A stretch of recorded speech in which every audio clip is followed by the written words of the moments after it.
Assalamualaikum warahmatullahi wabarakatuh. Perkenalkan, nama saya Lutfi Chenianim 21042291, jurusan Ilmu Administrasi Negara. Pada kesempatan kali ini saya akan mempresentasikan PPT mata kuliah Manajemen Risiko dan Kebencanaan. Pengalaman manajemen bencana terpadu bagi penyandang disabilitas, sebuah penelitian fenomenologis tentang pengalaman penyandang disabilitas ortopedi di Turki. Bencana menyebabkan banyak orang kehilangan nyawa, menjadi cacat, terluka, dan bermigrasi. Turki berstatus negara berisiko tinggi dalam hal bencana dan menempati peringkat teratas dalam daftar negara dunia. Menurut laporan Indeks Manajemen Risiko tahun 2020 dan 2021 dengan 5,0 poin, Turki dikategorikan dalam kelompok berisiko tinggi, dan laporan pada tahun 2022 mengklasifikasikan Turki termasuk dalam kelompok risiko rata-rata dengan nilai 4,9 poin.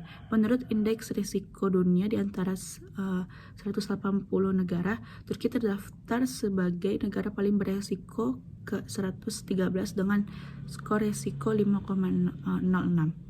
Meskipun bencana memberikan dampak negatif terhadap semua lapisan masyarakat, ada beberapa kelompok yang lebih terkena dampaknya. Salah satu kelompok tersebut adalah penyandang disabilitas yang dianggap sebagai minoritas terbesar di dunia. Penyandang disabilitas mungkin dirugikan dibandingkan dengan individu lain karena rusaknya infrastruktur fisik dan sumber daya manusia saat terjadi bencana. Penyandang disabilitas ortopedi menghadapi berbagai tantangan saat bencana. Tantangan yang mungkin dihadapi oleh penyandang disabilitas selama bencana adalah terganggunya jaringan dukungan yang terdiri dari keluarga, teman, dan pengasuh profesional, kerusakan atau kehilangan perangkat dan perkakas yang membantu mobilitas seperti kursi roda, protesis, dan ortosis. Kesulitan anak mengakses titik pertemuan atau area perumahan, peringatan dini, dan pesanan peringatan umum.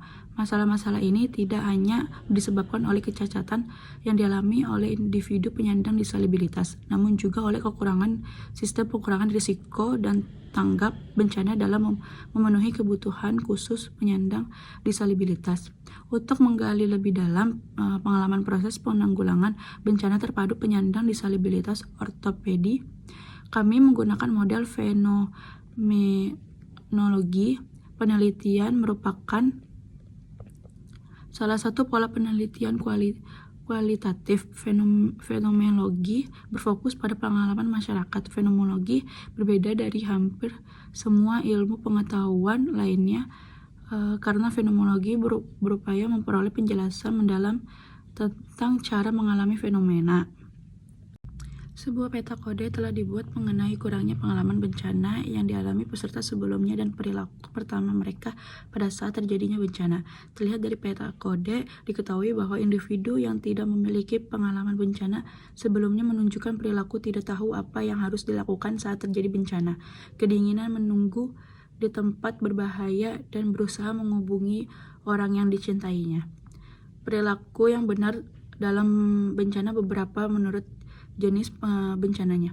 Jika terjadi banjir, perilaku yang benar adalah tetap tenang, naik ke tempat yang tinggi dan aman, menjauhi aliran listrik, dan mengikuti peringatan. Jika terjadinya kebakaran, perilaku yang benar adalah dengan berjalan menuju pintu keluar di bawah asap, segera mengevakuasi tempat tersebut setelah alarm kebakaran berbunyi, memeriksa suhu pintu dan gagang pintu, dan tidak membuka jika terlalu panas. Kurangnya pengalaman bencana dapat menyebabkan individu menunjukkan perilaku yang salah sebagai refleks pada saat bencana. Setiap orang perlu mendapatkan pelatihan mengenai kebencanaan karena negara kita terletak pada wilayah yang rawan bencana dan selalu terjadi bencana di sekitar kita. Kita perlu dilatih mengenai apa yang bisa kita harapkan ketika terjadi bencana karena banyak sekali bencana yang terjadi di negara kita. Penyandang disabilitas harus dilatih secara khusus berdasarkan penerapan, bukan berdasarkan teori. Kami juga kurang beruntung dibandingkan orang lain. pelatihan kami harus berbeda dan kami perlu diajar dengan baik.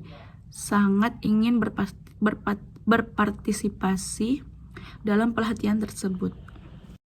Sekian penjelasan dari saya. Apabila ada kesalahan kata mohon maaf. Wabillahi taufiq walhidayah. Wassalamualaikum warahmatullahi wabarakatuh.